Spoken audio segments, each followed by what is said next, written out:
This podcast is sponsored by nobody. Hey dudes, welcome to Splat from the Past, the only 80s themed horror and sci-fi show where things can get totally radical.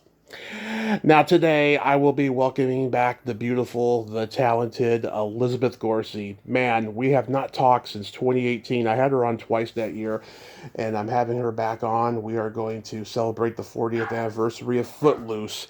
Yes, Footloose is 40 years old. I'm 41. My God, and I was just about to be born when they were filming. And she played Wendy Jo in that, and we'll talk about that movie. I'll bring up Kidco and Grandview, USA, because they're also turning 40.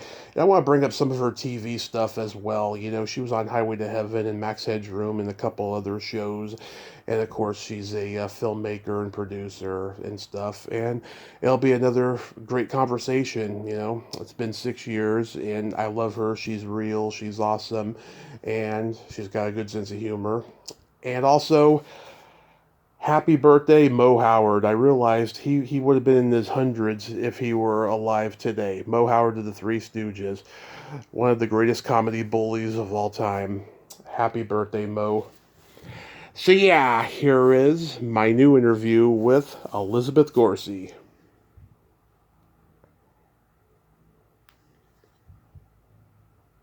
Hey, Liz, welcome back. It's been a long time. How are you? I'm okay. How are you doing? I am fantastic. How's the weather out there in LA? Well, it's been a little bit like cloudy, overcast, but now the sun's out and it's pretty beautiful here. A little warm, but pretty beautiful. Love it. Love it. Yeah, I moved to Modesto last summer, and I'm glad I'm out of Redding. I mean, it's no different in terms of heat during the summertime, but at least there's nicer people over here. Oh, that makes it a lot more pleasant to live, right? Yes, by a million. Yes. And why did you move? Well, it's just, yeah, like I said, there wasn't nice people over there, and it just was boring and all that stuff, and prices started getting expensive. So, yeah, just moved here last summer, and, I'm a little bit happier. Oh, that's good. Yeah. That's good. So, can you believe it's been 40 years since Footloose? Nope. I don't even believe that. Yeah, I just turned 41, so I was barely a year old when it came out, but Wow. I was just being born when you guys were filming it. Wow. Wow. Well, it's a good thing we were all filming when we were like 10 years old, so. Yeah. Oh my God. So you had just finished Kidco leading up to auditioning for this movie, right? Yes. Yes. I went back 5 times to meet with Herbert Ross. I was originally up for the lead part, and it came down to Laurie Singer and myself. And then they ended up with Laurie Singer, and I was like, they offered me another part, and I'm like, nope. And my agent's like, you're crazy, it's Herbert Ross. I'm like, no, I went back 5 times. This is it. And then I ended up doing the other part, which was Wendy Jo. Yeah, and Laurie Singer, she left Fame for this movie. Oh, wow, I didn't know that. Oh yeah, she did the first and second season, and then she left. I actually thought that her character on that show wasn't needed anyways, and they didn't give her that much to do, so that's probably why she ended up leaving. Oh, wow, I didn't even know she was on that show. That's cool. Oh yeah, the first 2 seasons of Fame are great because they were on NBC. They had a major network. The storylines were great, and then when it went into first run syndication, it got they started rehashing stuff, and the production values got ultra cheap. It just wasn't the same show anymore. Oh, wow, I have no idea. Yeah. Yeah, I think I just saw the movie, not the TV series, so I'll have to check it out. Oh yeah, there's episodes on YouTube, and I think the first. I do have the first 2 seasons on DVD. I don't know if all the seasons are on DVD, and I'm not really interested in having the other ones on DVD because it just wasn't that good. Yeah. Yeah, I remember the first time we talked, you told me that the town that you guys were in were not very welcoming. Yes, they were not. I guess they were, a movie crew is known to, like, they're smoking cigarettes, they're having coffee, they're staying up late, probably drinking, and that didn't go well where we were. So in Provo, Utah. I mean, it was beautiful, and there were some very nice people, but normally when I've filmed in other movies, or like keeping restaurants open even later, or, inviting us to their homes, this wasn't the case at all. Oh. They thought this movie crew was going to come in and corrupt people. Just like in the movie, life imitating art. True. It was kind of a perfect thing a perfect place to film. Did you go and have dinner with anybody? No, just we stuck within our crew. There wasn't, locals weren't really inviting that way. And even places to go have breakfast and stuff were most closed down to us. I mean, I just remember eating with the cast and crew, Mm-hmm. So I don't remember, I know when I did Grandview, U.S.A., we were all over the place with different, and even in that when I did Kidco, so many invitations. I mean, I even remember the head of the film department there invited me back again for another, event and ceremony, and his name was Tom and his wife, and I mean, so they were very welcoming. All the movies I did, the small amount that I did, everybody was extremely welcoming, and it just wasn't the same there. Oh. Which I understand. People get threatened that you're going to try to, change them into something else. I've talked to people who filmed in Yugoslavia, around 84, 85. They told me that the Yugoslavians were very welcoming to American tourists and Hollywood people. They were not very welcoming to each other. Oh, that's funny. Huh.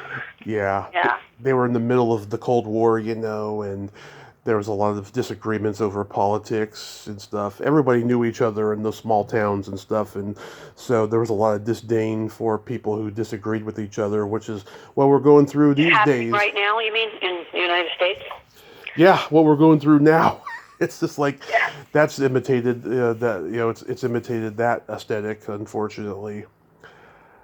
I read that before Sarah Jessica Parker was cast, Tracy Nelson was considered to play Rusty. Yes, and she was amazing. Yeah. Herbert Ross very much wanted an ensemble piece, and I think at the time there was a few things happening in her personal life, and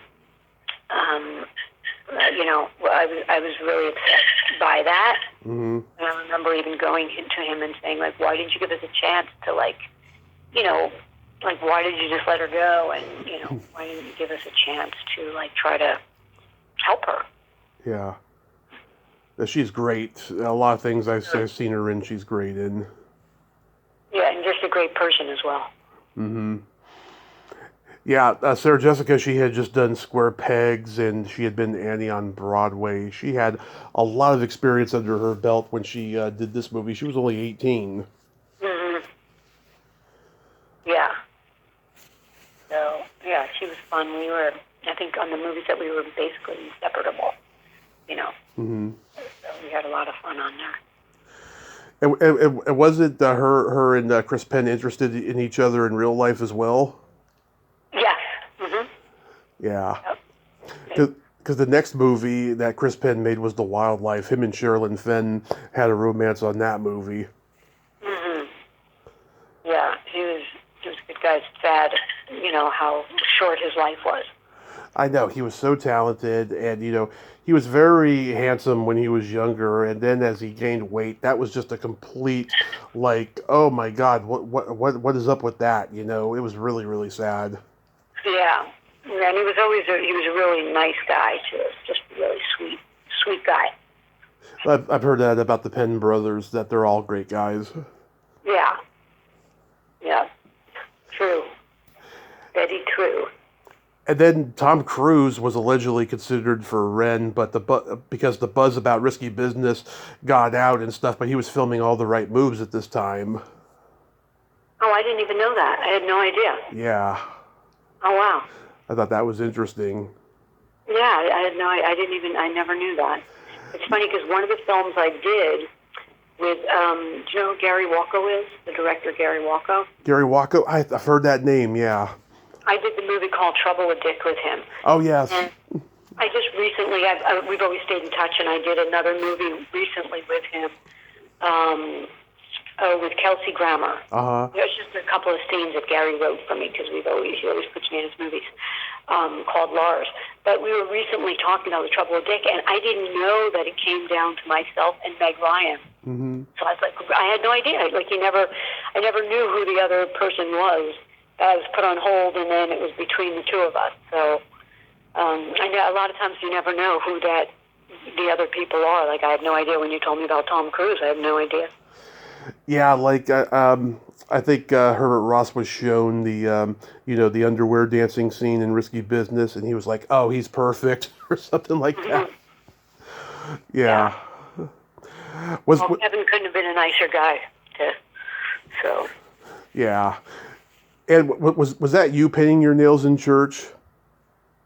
Yes, I believe so. Yes. Yeah, it was always uncertain to me to who that was, but I thought it was you because you had that naughty look on your face, like, oh yeah, it's definitely her. Yes, mischievous character. Yeah, it's funny. Last year, I did a podcast with this sex educator, and she goes publicly when she does the sex education thing. She goes by her middle name, Joe. She goes by Joe, but I found out that her first name is Wendy, so it's Wendy Joe, and I was like, oh my God, that is so hilarious because it made me think of you in Footloose. Yeah, yeah. Yeah. There's not a lot of Wendy's Joes that you hear about, is there? No. Remember Wendy Jo Sperber? Wait, who's that? Oh God, she was in everything from like Back to the Future to I Want to Hold Your Hand. She was on a few failed sitcoms. Yeah, she died of breast cancer like 20 years ago. She was a heavy-set woman, and she was always like the funny friend in movies and TV shows. Yeah, no, I'm not that. I mean, the name sounds familiar, but I'm not familiar with her. Yeah, if you saw her face, you would know exactly who she was because she was in a lot of stuff back in the day. During the famous tractor race scene, that I could just imagine filming that. It had to have been a slow, tedious process. I think Herbert really was such he really was an amazing director, and he allowed, he brought us up there. I think it was 2 weeks before the filming, so we can improvise and become the characters and be an ensemble piece. So it was, it wasn't that I felt like I don't remember this shoot being tedious and because he knew what he wanted and he knew how to get what he wanted out of a performer. He's a really, really good, smart director. So I don't remember being that tedious. I mean, I remember it being warm. Mm-hmm. I don't remember the tediousness. Yeah. Was it stinky on that farmland or anything? I don't remember that either. No, I mean, it didn't. No. No. I just kind of remember a little bit of the hotel and just like I said, the town wasn't altogether welcoming to us because we were outsiders who just could corrupt. Yeah, I love when Penn doesn't know music, when him and Kevin Bacon are talking. He's like, men at work? Where do they work? The police? What about them? Yeah, he can play that part really well. He had that down, that kind of. Yeah, and then they get stopped by the police not long after that. Yeah. What was it like having John Laughlin as a love interest? He was sweet. He was like a sweet guy, but there was no real love interest in the real life, but there was of our characters. So, because I think somebody asked me that or said, "Oh, do you guys see each other?" No, I mean he was a cool guy. He was sweet and fun, but that was it was just for the characters. That's it. Yeah, he's like MIA. I've always wanted to talk with him. He did this movie right after, this great movie that was kind of controversial at the time. It was called Crimes of Passion with Kathleen Turner. Oh, yeah. And where is he? Or you have no idea? I have zero idea. And I think I've talked to people who've worked with him, and I've asked them, and they don't know either. Huh. That's so strange. Yeah.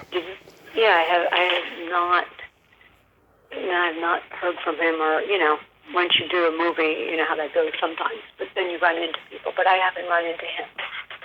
Yeah, and he had a lot of good work back in the day, too. Yeah. And so he hasn't been acting, you mean, at all? I think he has been acting, but I don't know, if he's in L.A. or anything, or anybody knows, how to get in touch with him. Yeah, well, I can look on. I can see if I can find him and let you know for sure. That'd be great. Yeah. Yeah, when the movie came out, I think at one point it was going to come out around Christmas time, but Terms of Endearment was doing so well for Paramount they wanted to wait. And John Lithgow filmed his scenes for Terms of Endearment on his day off from Footloose. Yes. Oh, wait, he did? Yeah. And you mean he flew back to L.A. to do it? Or where did he fly? I didn't even know that, because everybody, it was like I forgot how long of a shoot it was, like 2 months or something? That's a good question. I don't know where Terms of Endearment was filmed. I'll look it up. But yeah, they said that he was doing, he was, when he had his days off from Footloose, he would go, he went and filmed his scenes for Terms of Endearment and then went back for Footloose. Oh, wow, I had no idea. No idea. I didn't even know he was leaving the set. I've heard stories like that, about certain actors. They're just workhorses. They're dynamos. Like I heard that when because normally, like on sets, I even remember when I did Kitco, I wasn't even allowed to ride a horse while I was doing the film. Yeah. There's certain restrictions I had to follow, because we were on a horse farm doing some of that, and I always wanted to ride, and I had to wait till after the shoot was over. So I'm surprised that he was given permission to go back and forth, because I don't even remember that. It was shot in Houston. Okay. So it wasn't that far from Maybe Utah. he had like a chunk of a week off or something like that. Yeah. But yeah, the movie came out in February of '84, and like it beat out Weekend Pass at the box office. That movie was #1 the first week, and then Footloose took the #1 spot until I think Splash came out. Now, did you see the other Footloose? I never saw the second one that came. I did. I didn't like it. No. Now, did you see the Broadway play? No, I didn't see the Broadway play. I'm very intrigued to see it, though. Yeah, I know they flew me out there, and I met the Wendy Jo that played my part on the Broadway show. Mm-hmm. They had a big opening and all that. My grandmother passed away thinking that Kevin Bacon really did all that dancing. Yeah, no, there was. He did some of it, but with the gymnasts and dancing, they had people on set. Mm-hmm. Have you ever owned the soundtrack? I can't say I have. Is there you mean a DVD soundtrack? Oh, like a vinyl or CD, yeah. Actually, I do. Yes, I have the record. God, it's one of the best soundtracks ever, isn't it? It really is amazing. I feel like that really helped the movie, really brought it to the next level. I was looking up Sammy Hagar's set list, and he did The Girl Gets Around not too long ago on stage. I don't think he ever did it live back in the day. Certainly not with Van Halen, he didn't. But yeah, it's funny. Sometimes bands will be ashamed of the soundtrack songs that they do, but like Night Ranger, they're not ashamed of The Secret of My Success or Rumors in the Air for 16 Candles. Like both times I went to go see Night Ranger live, the audiences went crazy over Rumors in the Air. They were like, yeah, 16 Candles, Yeah, they went crazy and loved it. Yeah, they went crazy and loved it. Mm-hmm. I've seen people go crazy because certain songs are not performed. Like I'm from the Bay Area, and that's a real gay and trans friendly place. They were a little upset when Aerosmith didn't do "Dude Looks Like a Lady" when I saw them in 2002. Mm-hmm. They've admitted that they just don't like that song. There's so many others that they like more, but they'll still do it occasionally. But on that tour, they didn't do it at all, I can tell you. Oh, I'm surprised, especially like you said, if they're in the gay area, they would just do it as Yeah. encore song or something. Yeah, they didn't. I was really mind-boggled by that. Yeah. But yeah, I'm doing a movie soundtrack, a podcast episode with a friend of mine who has a podcast next week. I'm definitely going to bring up Footloose because just every song on that album is great. Yeah, it really is. It really, that music was fantastic. You know, and if you just read the script without the music, the script was, it came to life with the music. Let's put it that way, because it's really a simple story. Exactly. You know? Did Curtis connect you with Kim Jensen recently? He did. We haven't made contact yet, but he gave me her information and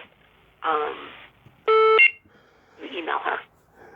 Yeah, I emailed her to come on the show. She's like, I am so fatigued talking about this movie. Yeah. Oh, so she didn't. Yeah. I totally get it. Yeah. She was very nice. Yeah. My friend interviewed Frances Lee McCain a few years ago, and when he mentioned this movie, she got upset because she didn't like Herbert Ross. Really? She said he was a bully. See, I saw it differently. I saw him, if he didn't get the performance, he would get the actor to an emotional state to give the performance. So I thought, because I didn't find him to be a bully when I personally worked with him, but I did see him, pushing people to get a performance. Yeah. There are other ways to do it, probably, but I thought he was, he was smart of how he got them to get emotional in a certain way or something. Yeah, that last 20 minutes when Kevin Bacon and Frances Lee McCain are having that mother-son moment, that's like my favorite scene in the whole movie. I'm sure he pushed her hard during that scene, but it's a great performance from her. That's what I'm saying. He gets the performance, and so, to me, I think that's what's really smart about a director. And he created a very good atmosphere. Otherwise, you wouldn't be able to have a good movie.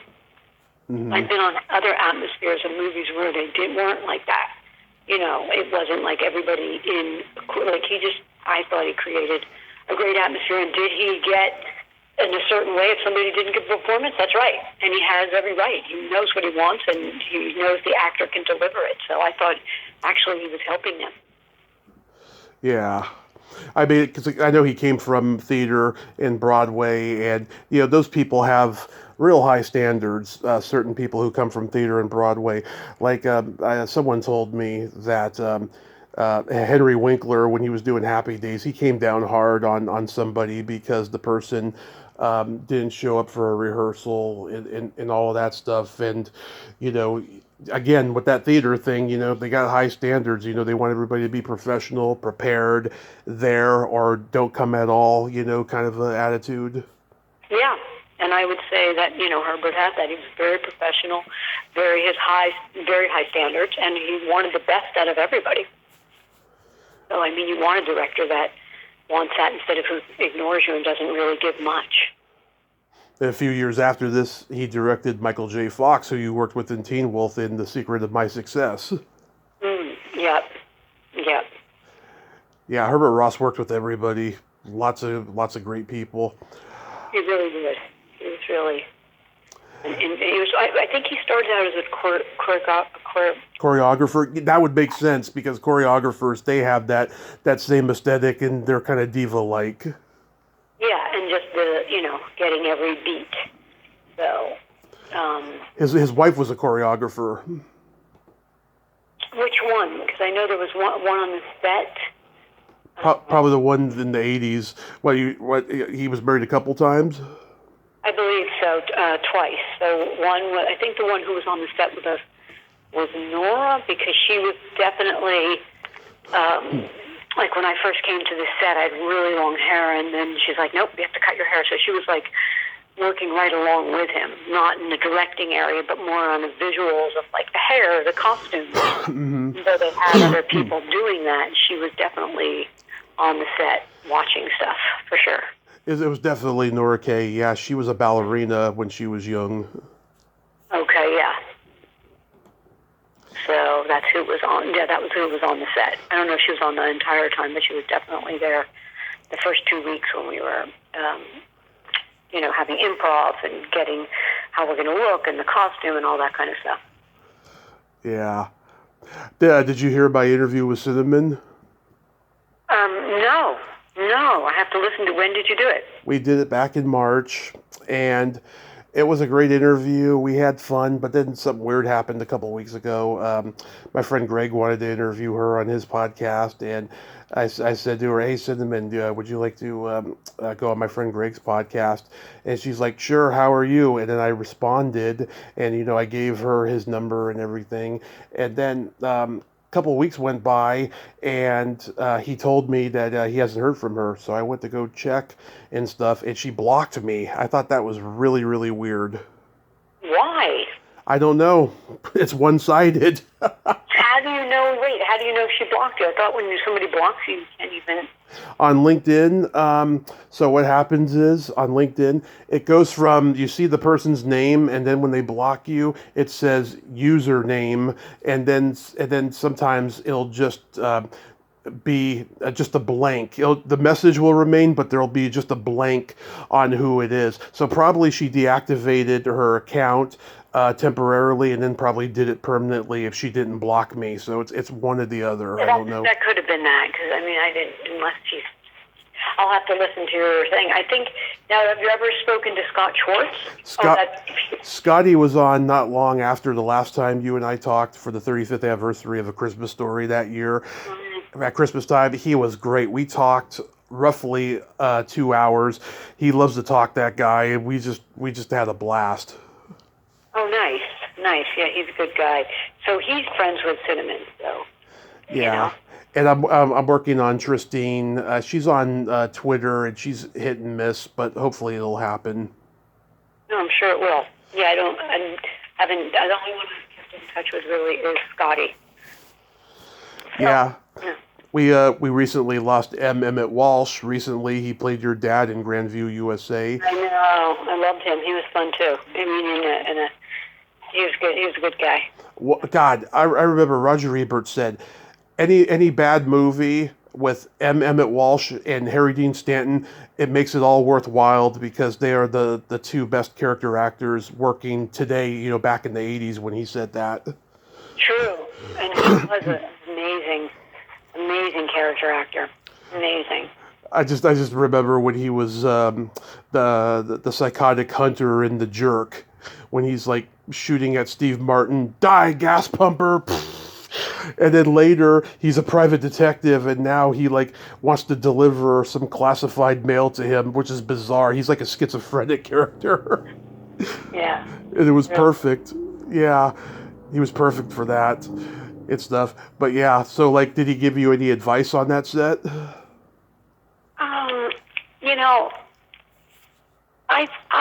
I don't really remember. Maybe a little bit. I think it was him telling me what side is better of my nose, like my profile. Mm-hmm. So I think that's like of what side I should go on. That's better to be featured. I remember him giving me that advice. But I remember just playing off of him was so fun. He's such a good character actor. So it's really always fun to play with actors where, you don't really know exactly what they're going to do every take. And it makes it really exciting and fun. Yeah. I wanted to bring up some TV appearances that you did. During the pandemic, I binge-watched a lot of shows on YouTube that I grew up watching I hadn't watched in forever. And I watched a lot of Highway to Heaven, and I saw the one you were in. Mm-hmm. Yeah, you were working with Gene Segal and B.B. Besh. French was the director of that one, and Michael Landon. Was Michael Landon the director of that one? No, Victor French was. Oh, Victor French, yes. But really, he was great. I really, really liked Victor French. Mm-hmm. Yeah, so he was really a cool guy. Michael Landon, he was very nice, but he always wore sunglasses, and when you did your close-up, he was gone. Yeah. Yeah, the part that where you yell at the baby and tell it to be quiet reminds me of this girl that I went to elementary and middle school with who was really, really mean to me. And about, I don't know, 15 years ago, I saw her with her kids and she was yelling at them exactly like you were in this episode. I guess it's true. I mean, if you're going to be mean as a kid, that means, the person's a narcissist and is going to grow up that way and they're going to be mean to their kids and pass that on down to them. Yes, but then I was blessed and then I changed. I became a good mama after. Yeah. In this series. So, I mean, because I was supposed to be a teen mom, so it's like, I didn't really know anything, Mm-hmm. Yeah, you looked gorgeous in this episode. Oh, thank you. Yeah. And people who told me that, who worked with Michael Landon, they all told me that he really was like that character on the show. He was like a spiritual advisor to everybody. Mm-hmm. And very supportive. Yeah, I didn't personally experience that, but I'm sure because I only did, one episode, so. Right.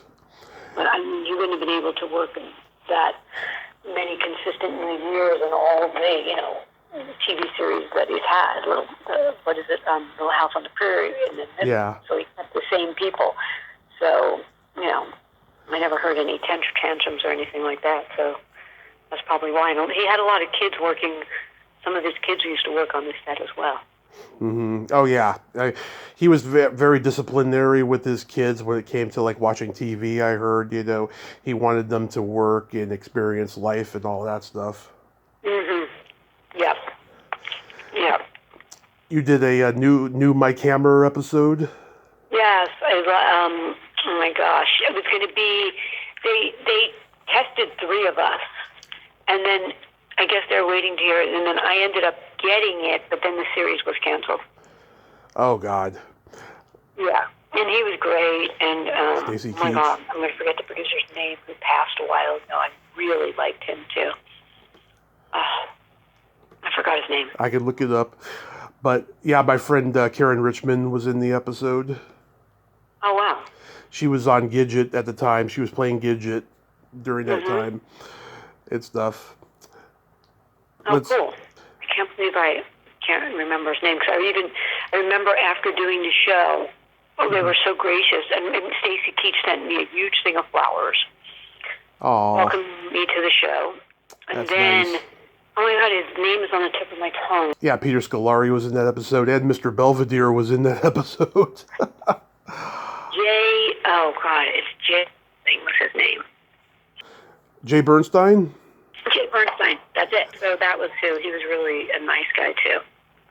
How about Max Headroom?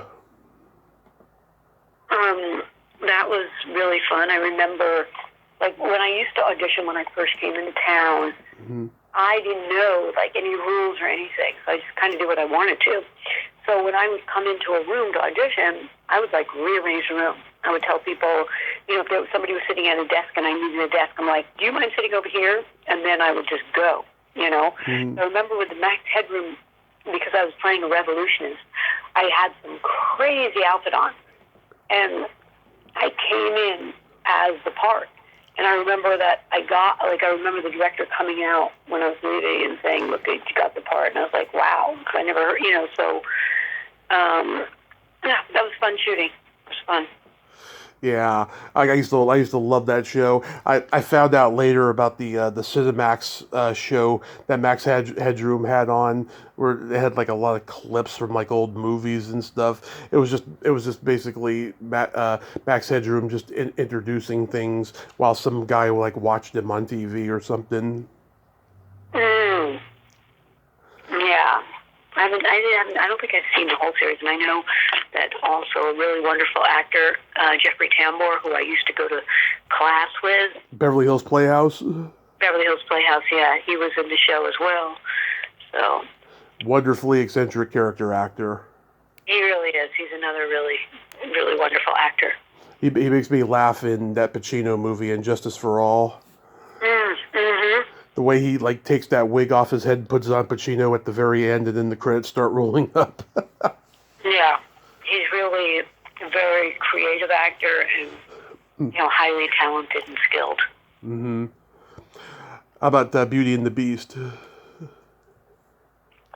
I'm trying to think if I remember that. I don't remember that shoot. Do you believe that? I mean, I know I did it, but I don't remember any real details about that. Let's see, I know a few people in this. Chris Nash, wonderful guy. Jeffrey Combs, who of course is the reanimator. I had met him once at a convention. He's a strange but interesting guy. I know the director of my series. He was really cool. Like, he let me try all these ideas where a lot of the directors, when you shoot TV, in episodic TV, well, this was shot on location. So I think we shot a lot of it downtown LA.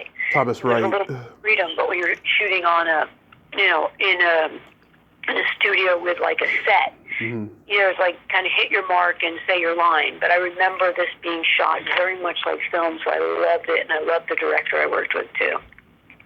Yes, Thomas Wright. He was really creative and let us try a lot of different things. He was the guy that also directed you on the new Mike Hammer.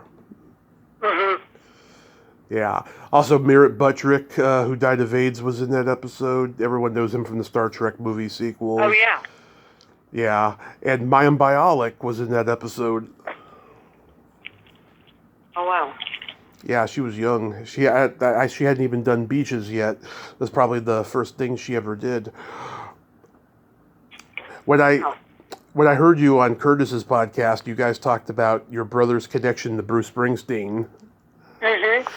Yeah, it's funny. Yeah. My dad went to high school with Pamela Springsteen.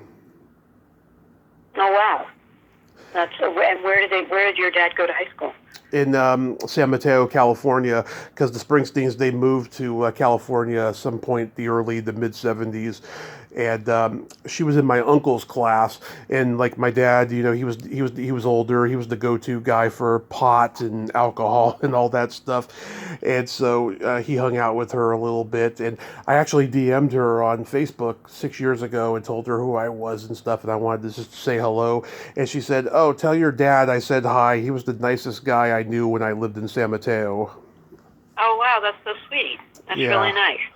Yeah, that warms my heart. Yeah.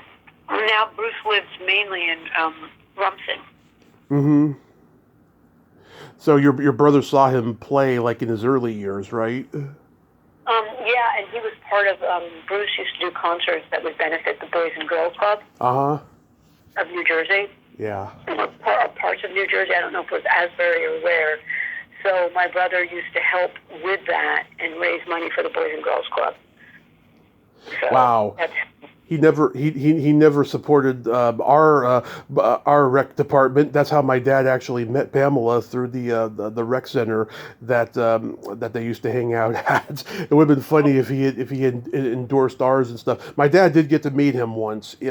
He went over there for dinner, and Born to Run was like gold, and it was hanging on the wall. And he met Bruce, and he said he was the sweetest guy. Yeah, that's what my brother has said, and I went to one of the concerts, so when I was way younger at the time. I don't know if you know Joyce Heiser. No, who's Joyce Heiser? She was in a lot of '80s movies. She was the star of Just One of the Guys, and she was in This Is Spinal Tap, and the one with Travolta. There was a sequel to Saturday Night Fever, Staying Alive. And she dated Bruce like around 77, 78, somewhere in there. And she was the inspiration for a couple of his songs, but she won't reveal which ones were. Yeah. Oh, well. Huh. Yeah, no, I didn't know that. Yeah. And it was like, it was during that period when Bruce still had a little bit of anonymity, and he could date someone who wasn't famous or anything.